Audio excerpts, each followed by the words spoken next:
E aí, pessoal, tudo bem? A aula de hoje, nós vamos estar vendo um vídeo sobre o último capítulo, que é o tecidos permanentes. Na última aula, nós falamos sobre tecidos meristemáticos, e aí nós vamos ver hoje sobre tecidos permanentes, tá? Hoje, não se esqueçam que tem a apresentação de seminário na próxima aula, tá? Então, se preparem aí, tá? Por isso que eu vou estar colocando esse vídeo também, para não estar puxando muito conteúdo. Mas quando for na aula de quarta-feira, a gente vai estar discutindo, sim, sobre esse assunto, sobre esse capítulo, para a gente finalizar o livro. E se alguém tiver alguma dúvida aí sobre o capítulo que eu passei o resumo, vocês também podem estar me perguntando, que eu vou estar discutindo isso na aula ao vivo de quarta-feira. Tá bom, gente? Então, assistam esse vídeo aí sobre tecidos permanentes, tá? Para a gente terminar aí essa parte do livro de anatomia vegetal. Assistam aí.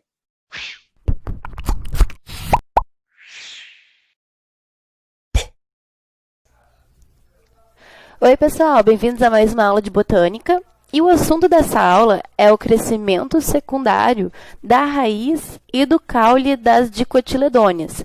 Quer dizer, como é que elas fazem para conseguir crescer em espessura? Lembrando, né, que o crescimento primário do caule é aquele em altura e o secundário é em espessura, né, em gordinho, em largura, tá, pessoal? Então, assim, esse aqui, digamos, tá? Que seja lá um esquema de um corte de uma raiz com crescimento primário apenas, tá? O que tu encontra na raiz de uma planta dicotiledônea com crescimento primário?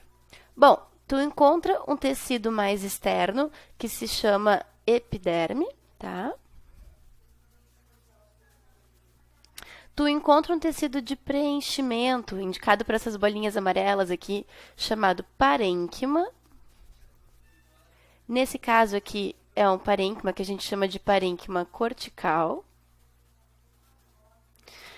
Aqui dentro, pessoal, toda essa bolinha que vocês veem interna aqui se chama cilindro vascular, tá? Por que é cilindro vascular? Porque o cilindro vascular, ele porta células que estão aqui em preto, que são as células do xilema, e células que estão em azul, que são as células do floema, né? Então, como são dois tecidos vasculares, a gente chama esse cilindro de cilindro vascular, ou então cilindro central. E as células que ficam ao redor do cilindro são as células da endoderme. Aquele tecido que tem células com estrias de Caspary, né, que obrigam a água a passar por dentro do citoplasma celular, de forma que daí acontece uma filtragem da água que está entrando pela raiz.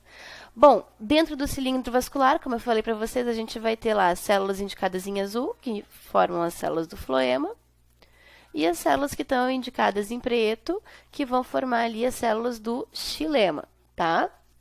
Bom, o que precisa acontecer para que essa planta comece a expressar o crescimento secundário? Bom, vamos lá começar com as nossas animações. Pá. A primeira coisa que precisa acontecer é surgir um novo tecido, né? Entre o xilema entre o xilema aqui em pretinho, né, e o floema em azul, surge esse tecido que eu fiz aqui em cor de rosa, tá? Esse tecido aqui se chama câmbio vascular. O câmbio vascular, pessoal, é um tecido que ele tem por função produzir xilema e floema secundários, né? Então, ele é um tecido meristemático, ele é um tecido que vai fazer várias mitoses e dar origem a várias novas células. O que ele vai fazer? Esse câmbio, né, esse conjunto de células aqui que eu indiquei em cor de rosa, vai começar a produzir xilema para dentro e floema para fora, até que a situação fique mais ou menos... Deixa eu puxar meus efeitos especiais para cima. Ai, meu Deus, estou revelando as coisas que não devem ser reveladas ainda. Deu, agora sim. Pronto. Então, o que a gente vai ter aqui? Olha só, no final do processo, conforme o câmbio vascular for trabalhando, que é o que a gente encontra aqui em cor de rosa, ó, ou cor de rosa, rosa, aí continua sendo o câmbio vascular. O que ele tinha que produzir mesmo? Bom, ele tinha que produzir xilema para dentro, e esse xilema secundário, ele está representado em amarelo. Ou seja, toda a área do cilindro vascular, né, ele acaba sendo ocupado por xilema. E para fora, eu falei para vocês que ele ia produzir floema secundário. E o floema secundário está aqui. Então, o câmbio vascular produziu floema secundário para fora, que está indicado aqui nesse tecido em laranja, tá? Então, esse daqui é o nosso floema secundário. Observem que o xilema e o floema primários, né, aqueles que existiam antes, foram completamente substituídos pelo xilema secundário em amarelo e o floema secundário em laranjinha. Bom, mas só isso, pessoal, não é suficiente para fazer com que uma raiz cresça em espessura ou um caule, porque, vocês sabem, é mais evidente isso no caule do que na raiz, mas quando a gente vê um tronco de uma árvore, por exemplo, que apresenta, né, a questão do crescimento secundário, porque a árvore é uma planta que tem um tronco, né, que tem um crescimento em espessura bastante significativo. Então, o que acontece? Quando a gente observa esse caule, a gente vê que por fora do tronco tem um tecido que ele é morto, né? Que se chama suber. Então, tu pode até arrancar a casquinha da árvore, porque o suber é um tecido morto. Então, a gente precisa conseguir formar esse suber. E mais, esse parênquima cortical e a epiderme são tecidos primários. Então, eles também vão acabar sendo, né, eventualmente substituídos. E eles só vão conseguir ser substituídos depois que surge um novo tecido meristemático, um novo câmbio, que é esse que eu estou mostrando para vocês aqui em vermelhinho. Então, esse cara aqui se chama felogênio, tá? Então, o que nós temos aqui? Só para relembrar a ordem. Xilema secundário por dentro. Em cor de rosa aqui nós temos o câmbio vascular. Em laranja a gente tem o floema secundário. E agora em vermelhinho surge o felogênio, que é um novo câmbio, né? A gente pode chamar ele também de câmbio da casca.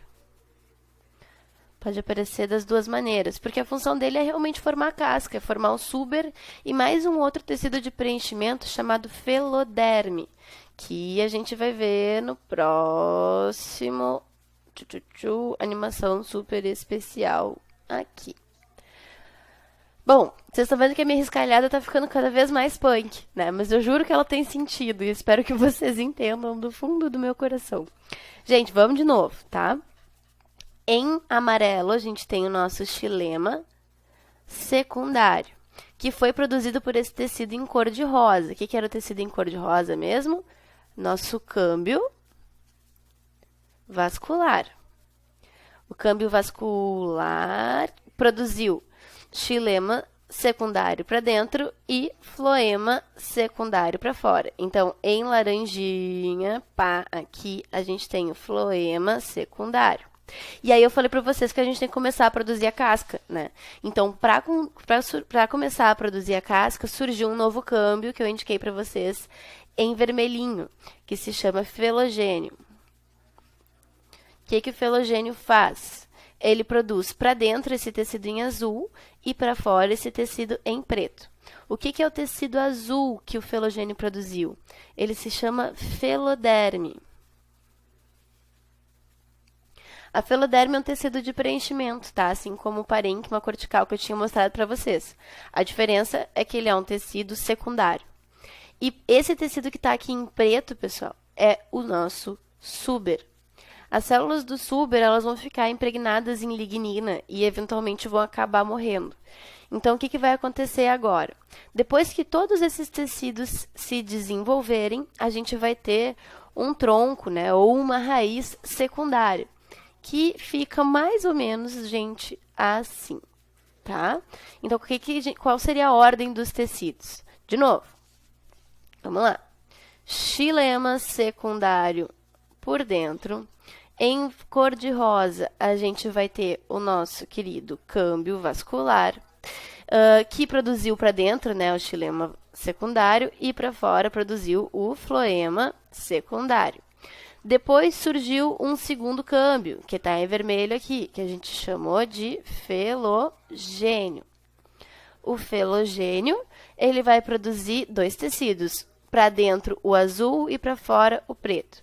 O que está em azul, a gente chamou de feloderme. E o que está em preto a gente vai chamar de suber. Certo, pessoal? Então, felogênio, suber e feloderme, mais um pouquinho do floema, formam a casca da árvore. E esse tecido interno, né, que vai ser o xilema ali, um pouquinho do câmbio vascular, vão formar o cerne da árvore, né? Então, por exemplo, um dos motivos pelo qual o xilema é chamado de lenho é porque realmente, aos pouquinhos, esse xilema, como ele vai crescendo, as células internas vão acabar morrendo, né? E vão sofrer impregnação de várias substâncias que não permitem o desenvolvimento de decompositores. Então, esse tecido não vai morrer, ele vai acabar se transformando em lenha. Por isso que um dos nomes do xilema secundário é lenho, tá, pessoal? Então, por enquanto era isso. Um beijãozão para vocês e até a próxima aula.